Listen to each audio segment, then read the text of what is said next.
Just say the thing, Mark. Egghead is the best One Piece arc in at least 15 years. Yeah! It made me laugh, fall off my chair in excitement, and cry in a way no other part of the story has managed to pull out of me. Within a series of exceptional and generation-defining stories, Egghead stands out in spectacular fashion.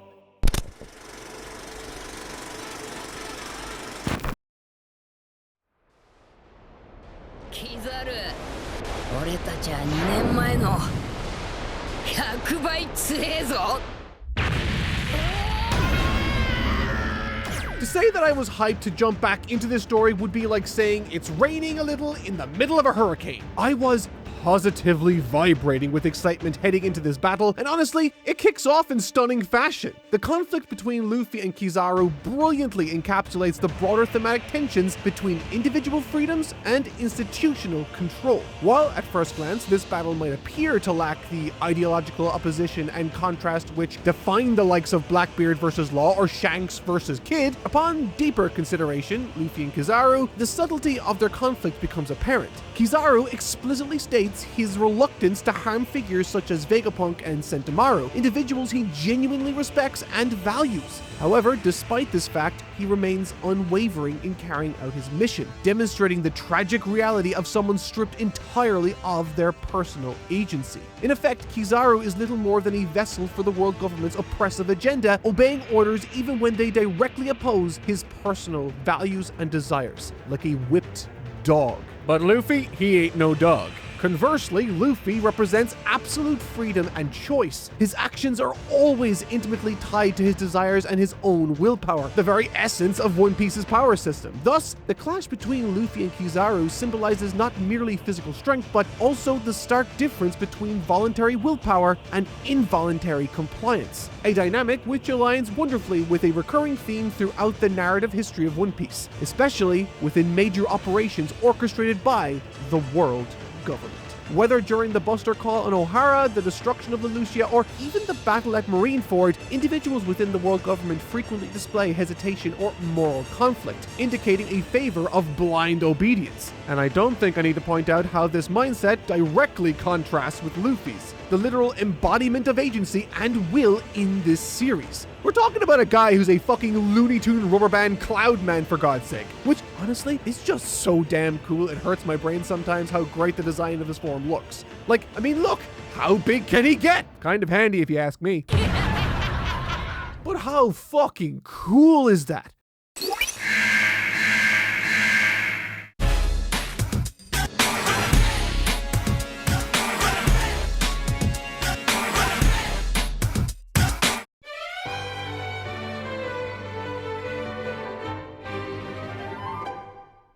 Have you ever tried to drive across the entire country using only side streets and dirt roads, on purpose? I mean, sure, technically you can get there eventually, but it's gonna be slow, messy, and way, way harder than it needs to be. And that's what online gaming without ExpressVPN can be like. And I'm sure we can all relate to how insanely frustrating lag is online when gaming. Now, sure, your ping is mostly determined by your distance to the game server, but what most people don't know is that your internet provider doesn't always take the fastest route there.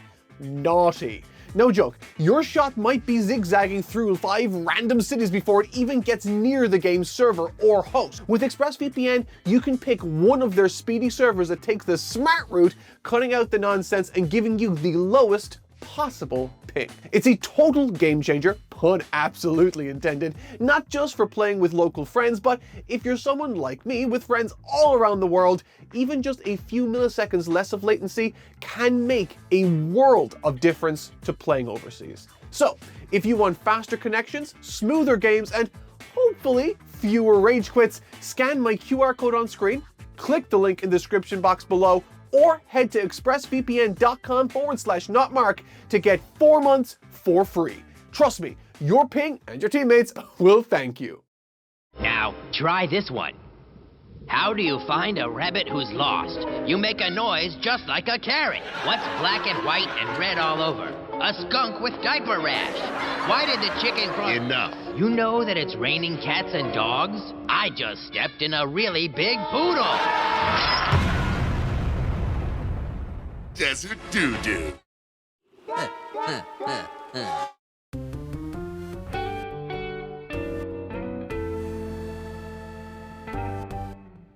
Adding another layer to this compelling conflict is the strategic involvement of the pacifistas, with the ebb and flow of this battle hinging upon weaker fighters and their strategic positionings rather than purely upon brute force with Luffy and the like. Characters such as Atlas and Vega Punk suddenly become vital players despite their shortcomings, highlighting, for me anyway, the brilliance behind Oda's choice to introduce these intricate command hierarchies. The shifting control of these powerful entities not only deepens the tactical complexity, but also reinforces the thematic emphasis of the value and importance of individual choice within this arc. That is, until...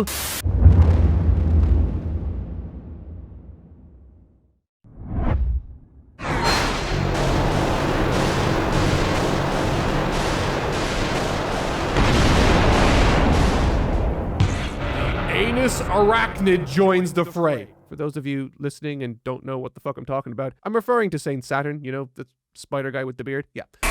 Holy shit, this guy's fighting and he is fucking huge! However, his appearance, while exciting, marks the end of this gripping game of chess vying for control over the pacifistas, fittingly symbolizing the scope of their control. No one is above them, not even Vegapunk. But with that said, I do have some thoughts on this dude and his pals, so hear me out. Mark's Theory Corner. The narrative richness of One Piece is often amplified through symbolic naming conventions, right? Particularly relating to these enigmatic celestial dipshit Vex, right? True to their title, not the dipshit part though, these elders bear names referencing actual celestial bodies, Mercury, Venus, Mars, Jupiter, and Saturn specifically. This intriguing convention might initially suggest a connection to the sun, you know, planets revolving around that sun, but it's clear that Nika is the sun god and Imu is hardly a good stand-in for the sun. I mean, he's a literal shadow monster, so that doesn't really work. But I guess he could be space, you know, the dark void. I don't know, that's Future Mark's problem to think about. However, given their antagonistic relationship to Luffy, you know, Nika's current representative in the story and our son in this case,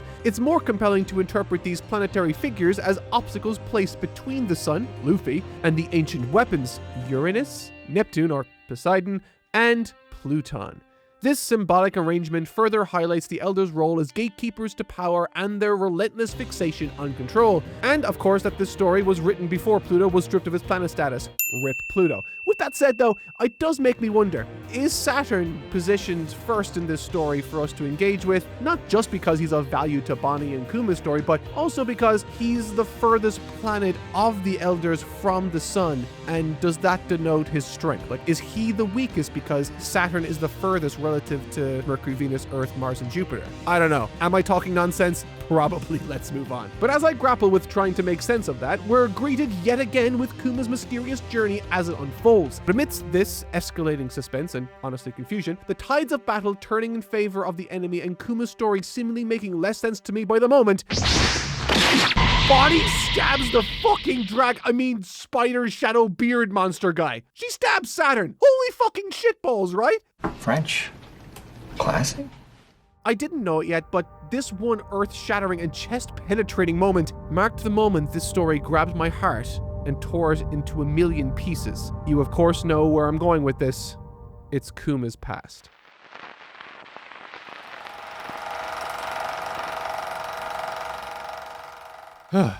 First of all, let me just say, fuck you to whoever helped Oda write this flashback, because naively, I decided to read chapters 1095 to 1103 on Sunday, resulting in a sleepless night haunted by reflections of this story and how I might actually articulate my thoughts for this video. You see, after exploring many of your reflections online, it's clear this flashback is deeply revered, and honestly, understandably so. But personally, nothing else in One Piece has actually affected me quite as profoundly as this, because I am a father. The proud father of the best 2-year-old little girl in the entire world, and because of that personal connection, Kuma's story hit me like a train. At its heart, Kuma's narrative is a testament that heroism is fundamentally a choice, a deliberate act of kindness and sacrifice made in defiance of unspeakable cruelty. As such, Kuma's extraordinary compassion and selflessness sharply contrasts with Imu's unfathomable cruelty, underscoring the stark moral dichotomy central to One Piece.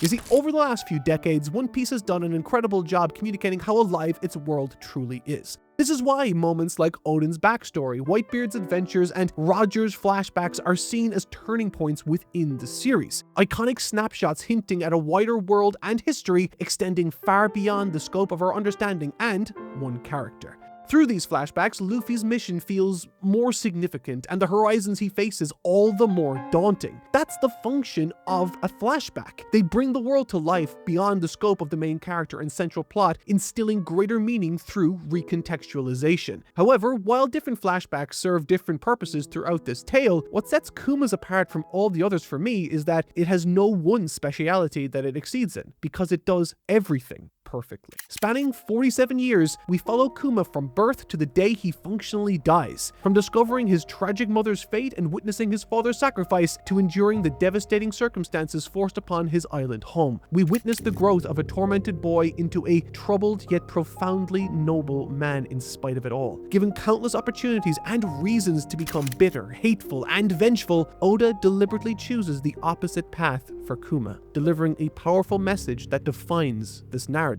That heroes are important, and most importantly, can come from anywhere. A hero can be defined as something as simple as a difficult choice made during turbulent times. This story explores that heroism through multiple lenses, ranging from deeds that are legendary all the way to deeds that are deeply grounded, from innocent dreams to paternal sacrifice, with a specific focus on how those heroic acts can move others into profound actions themselves. For Kuma, there is no pursuit of the One Piece, no high-seas adventure for dreams or treasure. Instead, this historical peek behind the curtain illustrates the extraordinary lengths one man will go to in order to protect the treasure closest to his heart. Now, I don't know what the experience was like for you guys reading every other week, but for me, reading it all in one go, I was hanging on every word and action. I felt every single setback Kuma endured, and through that, I realized that even as his life started to blossom into something worth living, all of that joy did was create more areas through which they could hurt this gentle giant. And so, in addition to this story being about the light humanity finds in its darkest moments, it is equally a horrifying condemnation of the worst our species has to offer. So much so that by the time I reached its conclusion, I was emotionally exhausted. Yet through the stories of Nika, even amidst this suffering, Kuma summons the courage to dream of something.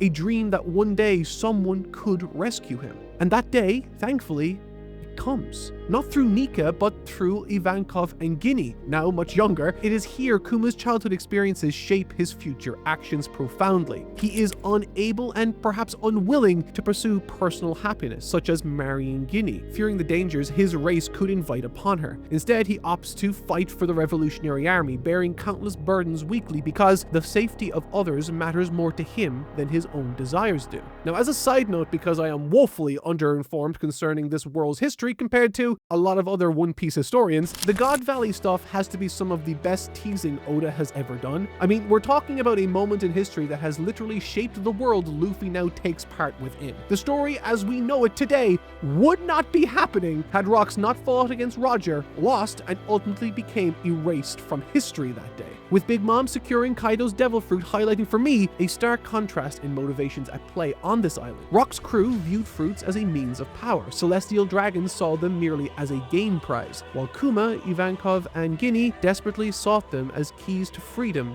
and survival. This multi-layered event underscores the narrative significance of God Valley, emphasizing the complex motivations and historical ramifications still resonating in One Piece today. But back to tragedy striking for Kuma, as it so often does. And honestly, in a flashback that is coated with some of the most dark imagery I've ever seen, this might just be the darkest chapter of it all. He's forced to search desperately for his best friend until he discovers that she was trafficked, fell ill, and ultimately died. Yet as this narrative continuously reminds us, heroes exist everywhere. By sacrificing herself for another, Ginny ensures the safe delivery of Bonney to Kuma, a child burdened by her mother's devastating illness, confined to Kuma's chapel. The man capable of taking Bonney everywhere is now tragically unable to bring her anywhere. And as the story unfolds and he eventually makes a deal with the devil himself to cure her, Kuma is once again forced into a position where he can reach every corner of this globe but not her. Curiously, during this period, Bonney inexplicably manifests the age fruit ability. We never see her ingest the fruit, but this made me recall Vegapunk's theory about devil fruits representing manifestations of human desires. Could this fruit power have emerged from Kuma's profound wish for Bonney to experience future birthdays, to safely and happily grow older? Now this might be speculative, but it is poetically fitting that the girl Kuma feared would die young suddenly acquired the ability to experience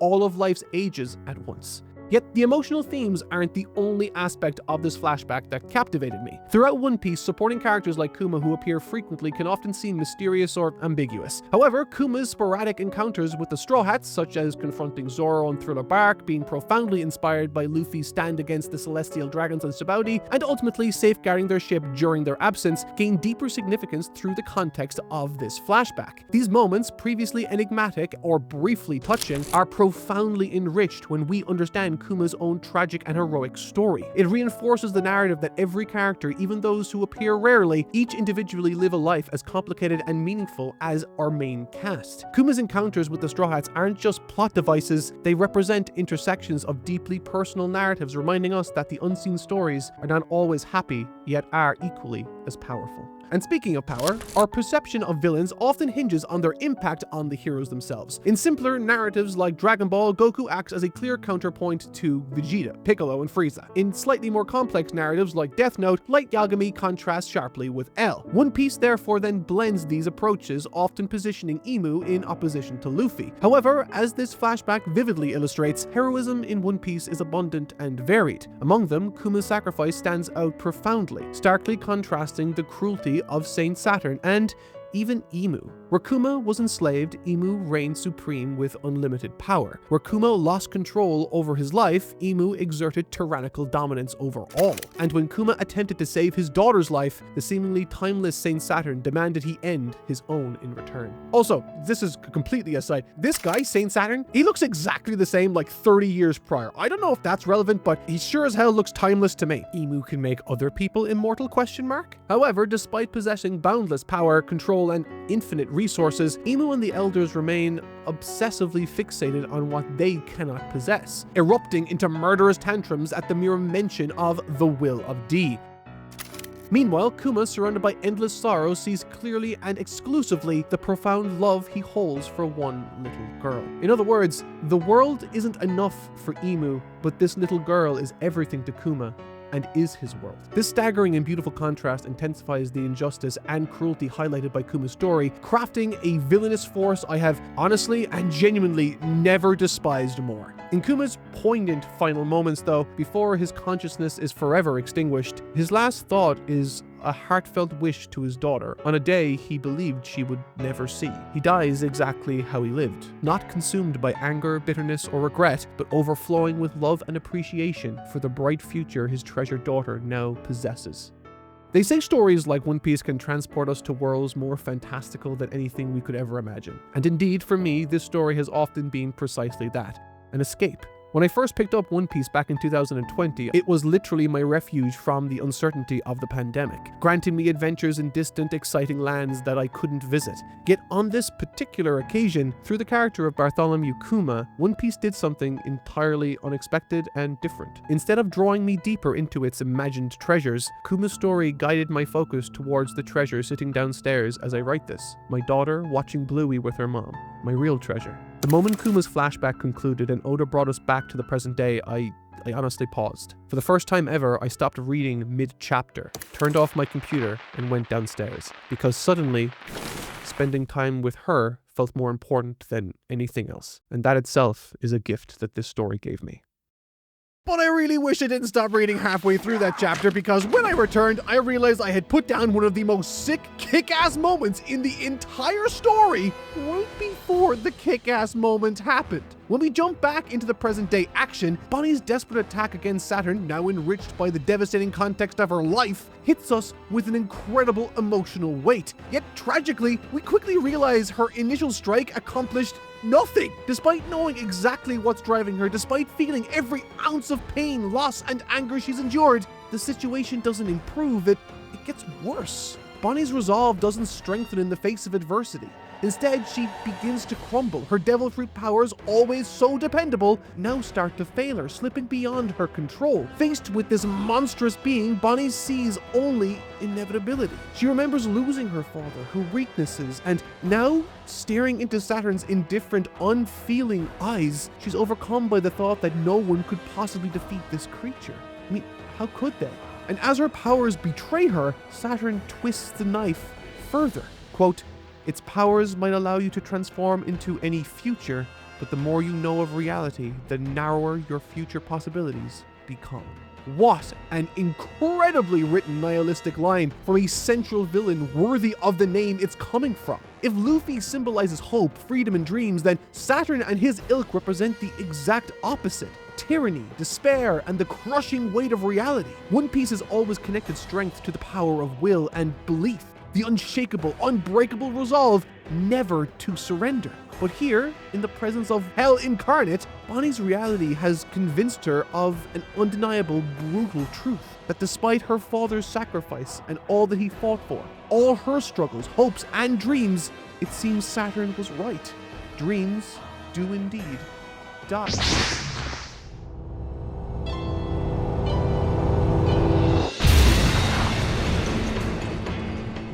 Ladies and gentlemen, I present to you the best punch in all of One Piece. A slave that just punched a man at the pinnacle of the world took place before our eyes. This moment is more than cathartic to me. It beautifully pays off the earlier setup with Lilith insisting that robots cannot entirely discard their instinct. I mean, Bonnie's reaction to this miracle is immediate and profoundly moving. Reverting back to the same small child who lost him so many years ago, she finally experiences a moment of relief.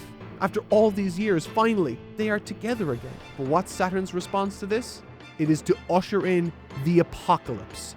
It's time for a buster call, and this time, we're at ground zero. Absolute chaos erupts as clone pacifistas begin shooting at Bonney and Kuma. And while all of this is unfolding, one question remains agonizingly unresolved for me.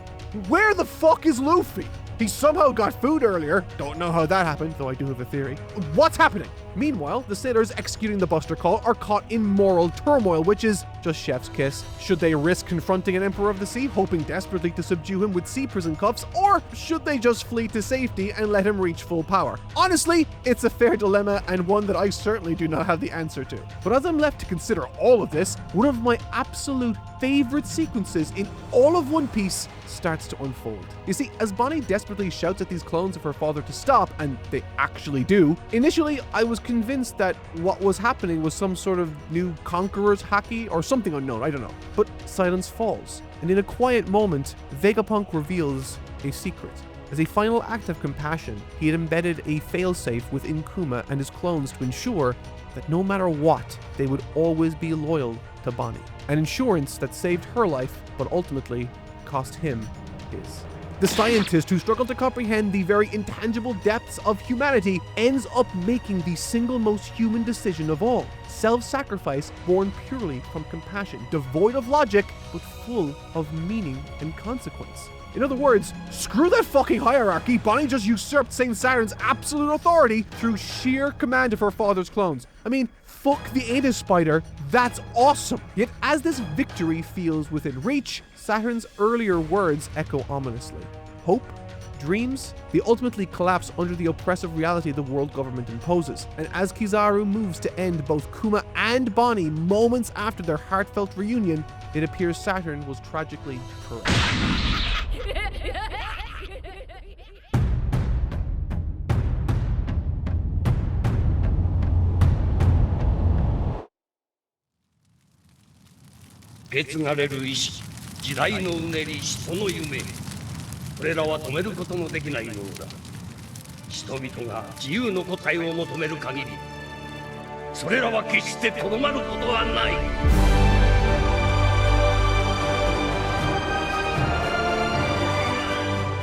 I absolutely adore that the first time Bonney sees Gear 5, or Nika in this case, is when Luffy swoops in to save her and Kuma. Just like her father's promises and stories, everything Kuma ever believed has come to pass. He found her, they found each other, and now, together, they've found the legendary hero who will save them all. Bonnie's astonishing whisper of Straw Hat encapsulates the beauty I addressed in Kuma's flashback, that often the greatest heroes emerge from the most unlikely, understated of places. With her tearing up upon seeing this once thought to be unreachable hero before her eyes, Luffy asks, "Why are you crying?" To which she returns with a response that squeezed every last tear from my face. "Of course I'm crying. I've been looking for you." This is honestly such an incredible moment and utterly outstanding story. I'm sure there are some people out there that might have thought Kuma's flashback killed some of the pacing that was going on, but in truth, without that flashback, this moment is by orders of magnitude less meaningful, less powerful, less brilliant. Oda made the right choice. But I do have one gripe. Vegapunk's not dead. I mean, okay, that's chill for him. It's cool. I'm happy with that. I mean, I love the little applehead to death. But honestly, it's getting really hard to know when someone's actually gone in One Piece. I know it's always been this way to some extent, but Vegapunk surviving this attack? Well, it kind of makes Ace look like a bit of a bitch, doesn't it? Anyway, as the dust settles, something else astonishing occurs. The ancient robot starts to awaken? Oh god, there's just too much to think about. Okay, that's not all. An ominous mystery ship emerges from Elbaf. Again, it's too much information for my little brain to deal with.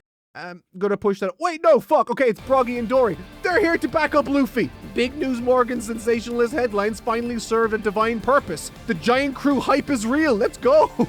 But to put a bow on this epilogue of Kuma's story here. Throughout Kuma's tragic tale, we've always seen him portrayed as an emotionless robot, but this flashback was the first time we truly saw Kuma's eyes. Not because of some hidden lore or mysterious bloodline, but because it was the first glimpse of the human behind the facade. And now, in this climactic moment, even though he outwardly maintains that robotic exterior, the remnants of humanity left inside, the fierce love of a father for his daughter, remains unyielding. No matter how deeply buried his consciousness might be, as long as his heart beats and air fills his lungs, Kuma will never allow harm to come to his little girl. He is forever her shield. And speaking of shields, Sanji comes to make the save on Bonney. Now, I know he's not super big in this part of the arc, but man, I am a simp for this man. He always knows how to get into the right place at the right time. But just as I thought things couldn't get any more intense, and they get so much more intense, holy fuck, Oda reminds me of one crucial fact. Despite all the insanity happening with literal gods like Nika on the battlefield, the rest of the world's key players are still making moves. Enter Blackbeard's crew. Stop doing things! What's happening? Oh my god, who's this person? Oh, gotta go to the Wikipedia. Fuck. Okay, Katarina Devon, and she's that girl from, okay, gotcha. Yeah, so her and him arrive, and their sudden appearance on Egghead was staggering. A reminder that no matter how many chaotic threads are being unraveled at once, there's always room for one more to give me a headache. But what possible reason could they have for showing up at Ground Zero, you might be asking? Well, Katarina shows us by touching Saturn and then vanishing just as swiftly as she arrived. Great! Now I'm even more anxious. With her devil fruit power, can she now impersonate Saturn? And if so, to what degree? I know it's kind of supposed to be like Bon Clay, but I don't know. Is this all part of Blackbeard's broader plan? Probably. Everything about this situation screams mystery, and I'm here for every nerve-wracking second of it. But Oda doesn't let them simply exit stage left. No, that would be the sane thing to do. Instead, they warp to another part of the island to none other than Caribou, begging to join their crew. Now let me tell you, nothing in this entire series has stressed me out quite like this encounter. This slime ball has been living aboard the Thousand Sunny for ages. He knows everything about the Straw Hats, but even worse, Oda makes sure he overheard critical information regarding the location of known ancient weapons such as Shirahoshi on Fishman Island and Pluton on Wano. Oda literally kept this slimy bastard in the shadows tailing the Straw Hats since Fishman Island. 15 years of real-world storytelling, just to help Blackbeard enter the race for the ancient weapons. Eiichiro Oda is a literal psychopath of the highest order who should absolutely be imprisoned you know, as soon as he finishes this masterpiece of a story, but yeah, okay, we did that later. My head is honestly spinning from the implication of this brief but loaded exchange. Blackbeard's lineage is described as special by our least favorite demonic anus over here, Saint Saturn, and what's more is, Katarina boldly declares that Blackbeard's ambition is literally the world, immediately recalling the ambition of Rock's Pirates fame. Does this mean we're gearing up for another God Valley incident between Luffy and Blackbeard? Are we about to witness history repeat itself? And once again, I'm left in utter awe as to how effortlessly Oda sets these grand dominoes in motion. And just as each domino falls, it cascades into another setup to perfectly throw this story into the most tense series of chapters, maybe in its history. You see, as Vegapunk begs Luffy to keep Bonney safe while Sanji rushes with Vegapunk in tow, all the while Luffy boldly faces off against the big anus monster, tragically, we come to realize that you cannot outrun someone who moves at the speed of light. And with that, Vegapunk meets his end. Immediately, my mind surges. Fuck, now we gotta go to Elbaf to get the answers, but at least we get this baller panel of Luffy grabbing Kizaru and defiantly confronting Saturn. I mean, that is hard as fuck. Or at least that's all I would be thinking, if not for what happens next. Because Vegapunk, the genius that he is, teases the single biggest cliffhanger in One Piece history. Which is fantastic news for us and terrible news for my bladder, as I've literally been holding my pee in for the last 30 fucking minutes and I haven't been able to pull myself away from this story because it's so good. Fuck you, Oda. I both love you and hate you, but also just go to jail. Holy fuck. The most insane part is that from the very start, Egghead Island has been captivating, right? But every subsequent chapter continues to cement it as the single greatest setup arc in One Piece history. And honestly, at this point, maybe even my favorite arc in the story? Vegapunk's final gambit here, his contingency, his death wish, setting up a recorded message to broadcast across every naval base and snail phone in the world, is genius. Suddenly, Shaka's earlier declaration about their immediate deaths hits harder, knowing he helped set up this very contingency. It's the ultimate act of defiance, a middle finger the size of the Grand Line itself, directed straight at the world government. To be honest, as far as I'm concerned, the good doctor's new name is Stella D. Vegapunk from now on, and no one can tell me otherwise. Furthermore, there's this 10-minute time limit thing. It's brilliant because it serves two functions simultaneously.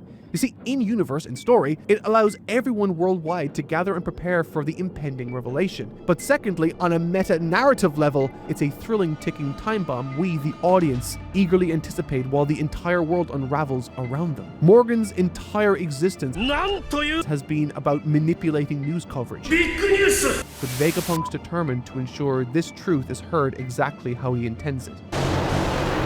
But there's just one issue. It's forbidden.